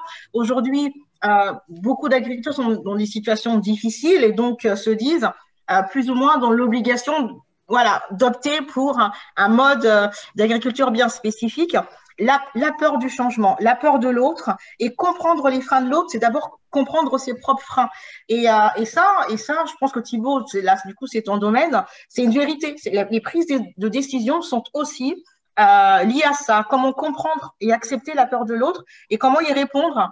Et moi, c'est ce que je dis, il faut déjà être vrai avec soi-même pour pouvoir apprendre des autres et apprendre de soi. Et ça, c'était vraiment une leçon parmi ce processus de gestion, oui, comme ce qu'on dit, d'intelligence collective de la convention. Ça a été une vérité. Ça sert à rien de faire semblant ou faire croire qu'on sait ou qu'on comprend quand on comprend pas ou quand on sait pas, et apprendre de l'autre. Mais il faut aussi comprendre ses freins et les freins de l'autre. Donc voilà ce que je voulais apporter sur cette notion des cognitifs. Pardon, Olivier. Merci beaucoup. Alors, il nous reste que quelques petites minutes avant d'arriver au terme de cette table ronde, mais elle est finalement encore plus riche que ce que j'espérais. Donc, merci vraiment à tous les trois. Alors, il y a quelques questions qui sont revenues souvent. Alors, je suis désolé, Jean-Christophe, il y avait une question qui est revenue plusieurs fois, qui tournait autour des SCIC et de la gestion, en fait, notamment au niveau de l'alimentation des territoires autour de cette question des SCIC. Alors, la question était assez longue. Je ne sais pas si on Olivier, j'ai répondu dans le chat en disant oui, c'est Christophe, c'est ça qui posait la question. Jean-Christophe, oui. Jean-Christophe, oui, aujourd'hui, il existe des structures en SIC qui font le lien sur les territoires entre agriculture, logistique, distribution du territoire, circuit court, local et avec une production bio qui s'appelle le réseau Manger Bio, qui est un réseau qui est fait par des producteurs. Et voilà, Jean-Christophe, ce que je mettais dans mon petit, ma petite réponse, je travaille avec eux justement sur le développement alimentaire sur les territoires. S'il y a besoin de faire une mise en contact, c'est avec grand plaisir. Donc, en off après, passer un coup de fil à Olivier pour qu'il vous donne les coordonnées. Donc Jean-Christophe vient de passer un petit merci dans le chat. On avait une question de Laure aussi qui pose la question en fait justement, on parlait tout à l'heure de cohérence politique et là plutôt d'incohérence et de contradiction politique avec des injonctions au recyclage et puis en même temps en fait des bombardements de pubs pour tout un tas de choses avec Laure mentionne la promesse d'un avenir technologique quasi magique avec l'hydrogène, un point de vue sur la place de l'hydrogène qu'on peut assez facilement partager. Et donc, comment on peut passer au-delà de la contradiction en fait, de notre propre fonctionnement politique? Oui, il me semble que une partie de la réponse, c'est d'avoir une lecture d'analyse stratégique des acteurs. C'est-à-dire que c'est pas les mêmes, ou alors en tout cas c'est les mêmes, mais pas dans une même logique, qui à un moment donné créent des injonctions sur les déchets et qui en même temps font des promotions sur des productions hautes. Donc il faut comprendre à la source de la communication quelles sont les stratégies de ces acteurs-là, et des fois elles ne fonctionnent pas pour le bien commun. Donc moi, je pense qu'il faut à chaque fois ramener ça au bien commun en se disant le même acteur qui on va dire, a un mandat politique et qui à un moment donné dit c'est très bien, allons-y pour les déchets, etc., puis qui en même temps a un mandat dans un conseil d'administration qui fait du plastique, eh bien effectivement, il n'est pas cohérent toujours dans son positionnement et c'est sa stratégie d'acteur. Donc il faut décrypter ça, il faut le mettre, on va dire, à jour. Dans le sens, il faut le communiquer. C'est ce qui se fait de plus en plus dans la vie politique, dans la transparence, dans des fonctionnements avec des associations comme Anticorps, dans l'obligation de dire où est-ce que dans la commission de la transparence, etc. Donc, je pense que quand on a ces connaissances-là, il faut les mettre à jour, il faut en parler. Et plus on va en parler, on le mettra. Et après, sur des idées, on va sur de la contre-pub pour moi. C'est-à-dire qu'il y a des médias qui sont on va dire, très forts pour faire passer ces idées dans une logique. Si on n'est pas d'accord avec la logique, on crée des contre-médias. Regardez aujourd'hui ce qui s'est passé. Alors, je ne fais pas de polémique sur le sujet, mais c'est juste pour décrire sociétalement et sociologiquement ce qui s'est passé. Sur le sujet de l'article 24, sur la sécurité, sur la loi sur la sécurité, ça a failli passer, on va dire, facilement de façon, et ça a été découvert et mis non pas par les médias traditionnels, mais mis par des contre-médias très, on va dire, pourtant très sérieux, qui ont fait ressortir le sujet. Donc c'est comme ça qu'on va avoir des contre-pouvoirs à un moment donné et qu'on va mettre de la conflictualité, qu'on va pouvoir avoir des sorties qui sont justes. Voilà. Je décrypte juste le système. Encore une fois, ne prenez pas ça pour un positionnement politique ou idéologique. C'est juste pour montrer qu'à un moment donné, il y a besoin de cette conflictualité et il y a besoin de ce contre-pouvoir, de ne pas se laisser happer dans une sorte de bien-pensance ou d'une pensée unique. Ça, c'est le pire du pire, ça ne nous emmène pas sur une démocratie. Merci Frédéric. Annie, tu voulais... Vas-y Thibaut, Non, c'était pour compléter, je suis assez d'accord. Bon, sur la question des contre-médias, je pense que tant qu'il y a une éthique journalistique et une méthode qui est partagée, au contraire, plus il y a une diversité de points de vue, mieux c'est. Simplement, c'est comme d'un point de vue scientifique, il faut simplement partager une méthode commune et d'être sûr qu'on ne quitte pas cette représentation partagée dont on parlait tout à l'heure. Mais en soi, c'est d'avoir une multitude de points de vue, c'est quelque chose de très, très bien. Après, sur la question, par exemple, de la pub, c'est sûr que l'approche centrée acteur que tu décris, Frédéric, on peut aussi la prendre du point de vue de ceux que les pubs vont viser. C'est-à-dire qu'on peut considérer qu'eux-mêmes, ils sont pris entre plusieurs feux et dans un étau, ou je parlais tout à l'heure d'injonction paradoxale, où d'un côté, on leur dit consommer moins de plastique, et de l'autre côté, tout est mis en avant pour l'inverse, ou prenez le vélo et les pubs de SUV pullulent. Donc là, il y a un enjeu qui est déjà de comprendre que pour les décideurs, de se mettre à la place de ceux qui reçoivent cette information et de quitter un peu une idée par laquelle ils seraient capables de peser le pour et le contre et de faire leur choix. Et je pense qu'il y a une forme de représentation de la psychologie humaine qui est parfois incorrecte de la part de ceux qui vont penser des stratégies politiques ou des stratégies qui vont englober un certain nombre de personnes. Et là, ça revient un petit peu sur ce que je disais tout à l'heure sur la nécessité de comprendre avant d'agir, c'est qu'il faut se méfier, je pense, des intuitions quand on va sur la question du facteur humain. C'est-à-dire que, bien sûr, la recherche en sciences cognitives ou en sciences sociales, on ne connaît pas tout sur tout, mais on a un certain niveau de compréhension maintenant qui nous permet quand même de poser un regard un peu plus juste sur les difficultés qu'on peut avoir en tant qu'individu et sur ce qui va façonner nos comportements. Et je pense que ça, il faut qu'il y ait une éducation qui soit faite là-dessus de la part des décideurs pour essayer de quitter le monde de ce qu'on va appeler la psychologie naïve, où il y a une espèce on a tous des représentations sur comment est-ce que les autres changent ou ce qui peut les faire changer. Ces représentations ne sont pas tout le temps correctes, ce qui peut conduire à des mauvais management, par exemple, en disant, bon, si on force les choses, ils vont s'adapter et au final, les gens changent par la force des choses, ce genre de représentations qui semblent naturelles, mais qui sont au final fausses. Et donc, il y a une nécessité d'avoir une bonne compréhension, en fait, je pense, une meilleure compréhension des difficultés qu'on peut avoir à changer. Et d'avoir cette lecture-là de ce type de problème permet aussi de comprendre que entre des injonctions paradoxales, il y a une paralysie de l'action qui est opérée, il y a une difficulté à pouvoir changer, il y a des incohérences, etc. Et qu'il y a une nécessité de mettre en cohérence tout ça. Et donc, la question qui se pose après, c'est qui met en cohérence tout ça? Et la question qui se pose, c'est est-ce qu'il y a un pilote dans l'avion, en gros? Est-ce qu'il y a un politique ou une politique qui est capable de pouvoir orchestrer, en fait, ces différents acteurs dont tu parlais tout à l'heure, Frédéric? Alors, une partie de la réponse est oui, c'est-à-dire qu'on a des objets politiques ou les outils politiques de la réglementation qui permet de mettre en cohérence et de permettre d'orchestrer un certain nombre d'enjeux. Une autre stratégie complémentaire est celle d'imposer un cadre éthique commun, c'est-à-dire que lorsque les individus séparés ou des organisations séparées vont devoir faire des choix, à ce moment-là, qu'ils aient une charte par le biais de laquelle ils puissent accepter ou non de pouvoir prendre telle ou telle décision. On pense par exemple je pense par exemple au Guardian qui émet plus de pubs, je crois, sur les SUV ou sur les voitures polluantes sur leur site. Eux se sont imposés une charte éthique et dire voilà, on se met un filtre qui permet de ne pas prendre des décisions qui paraîtraient incohérentes de ce point de vue-là. Donc on pourrait totalement imaginer ce système de charte qui uniformise en gros les comportements, en tout cas les décisions, et qui nous sortent un peu de cette tragédie des communs où en gros chacun va essayer de tirer un peu la couverture à soi, et ce qui fait que la somme d'intérêts individuels ne fait pas une convergence vers l'intérêt collectif, et même parfois bien au contraire quand on pense au monopole. Donc là, il y a cette question et se mettre à la place de ceux qui reçoivent l'information et de mettre tout en cohérence, de comprendre que ce n'est pas juste des agents libres qui sont capables de peser le pour et contre en permanence et de s'abstraire de tout un tas de contraintes de leur environnement, comprendre qu'on est façonné par notre environnement social, notre environnement de publicité, les récits, comme certains le nomment, etc. Et puis ensuite de mettre en place les moyens d'orchestrer cette cohérence à l'échelle politique ou à l'échelle des différents acteurs. Donc il y a des outils, hein, c'est simplement que ça demande de s'engager dans cette voie-là. Et il y a quelque part une forme c'est assez confortable de laisser le poids de la décision à des acteurs individuels en disant nous on fait rien, c'est à vous de vous renseigner, d'aller chercher les infos, d'aller, etc.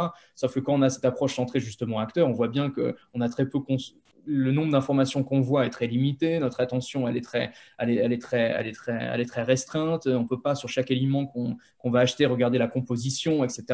Donc je pense qu'il faut accepter de se détacher que en tant qu'individu on ne peut pas tout voir, on n'est pas omniscient et on n'est pas capable de s'abstraire de nos environnements, et donc une fois qu'on a intégré ça, à ce moment-là, de permettre un environnement qui facilite et qui accompagne ces changements-là. Ce n'est pas un paternalisme, c'est simplement de donner un environnement, de forger avec les citoyens un environnement qui permette à chacun d'aller dans une même direction.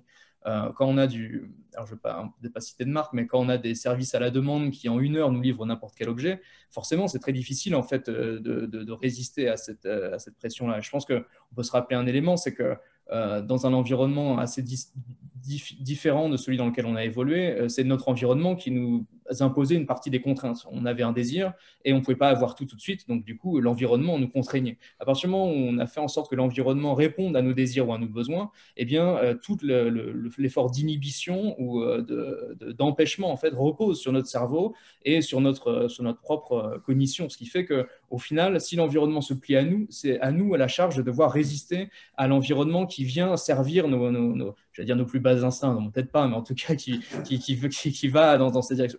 Donc il y a une nécessité de remettre ça en place et dire ok, l'environnement doit également être une force de contrainte, c'est aussi un outil pour nous permettre de mieux résister et donc de sortir de cette idée un peu, c'est une idée de microéconomie, d'agents d'homo economicus, d'agents libres, bref. Voilà. Alors moi, très rapidement, 2 volets à cette réponse. Alors, c'est vrai que c'est toute la complexité de la contradiction. Et on le voit, hein, nous, déjà à travers nos propositions, ou alors, voilà, de ce qui est engagé. On parle beaucoup de greenwashing. Donc, c'est la capacité d'évaluer ce qui est vrai dans l'action et ce qui est juste de l'intention.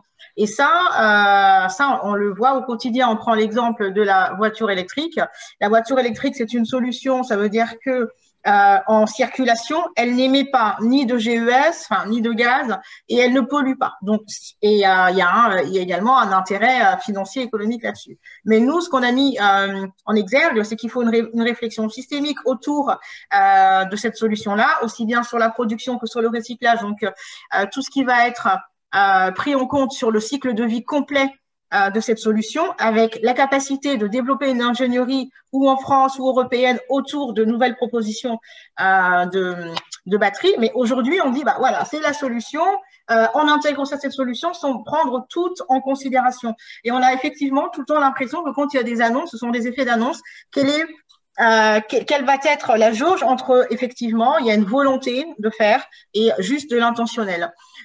Maintenant, l'autre volet, c'est, tu l'as dit tout à l'heure, Thibaut, c'est qu'on va chercher à chaque fois le citoyen. Là, on est venu nous chercher sur les thématiques, mais la question, c'est comment impliquer réellement le citoyen. Est-ce qu'il faut aller le chercher avec une thématique qui va l'intéresser? Comment est-ce qu'il va se réveiller? Comment est-ce qu'il va vouloir, lui ou elle, faire réellement, voilà. Parce qu'on est tout le temps dans cette notion de vote, on est tout le temps, finalement, en train de penser que quand on vient nous chercher, c'est pour avoir une voix électorale. Ça, c'est vraiment le champ d'appel en fait de la sphère politique.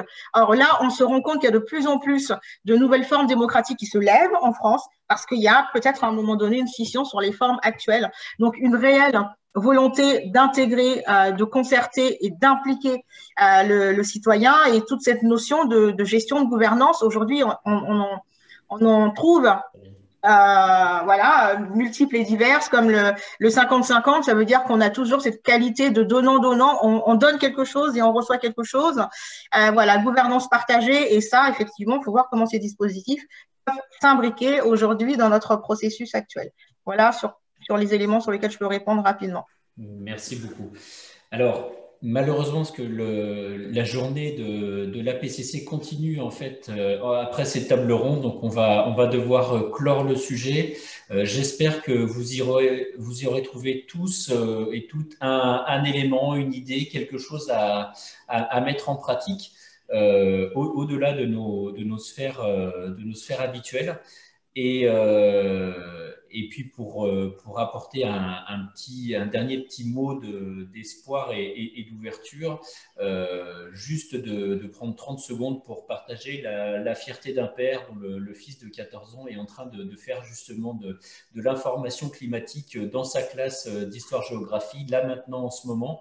Et donc la génération qui vient est là aussi est très importante pour continuer toutes ces modifications.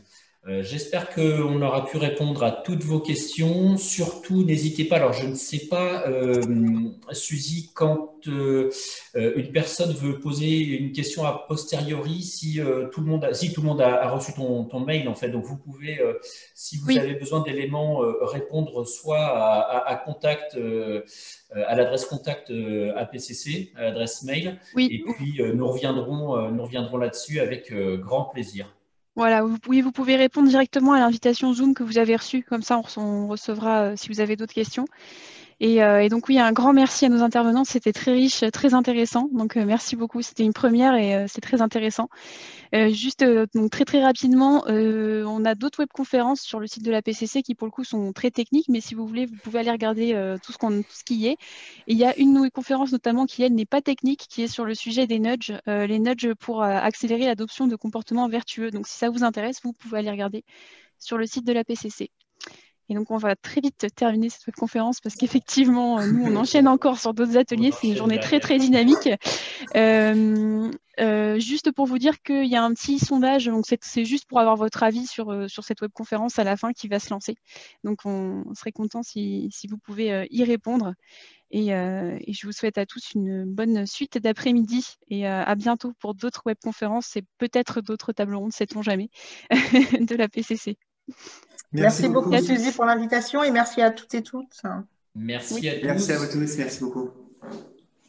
Et enchanté, Annie, Frédéric, d'avoir discuté avec vous. C'était grand plaisir.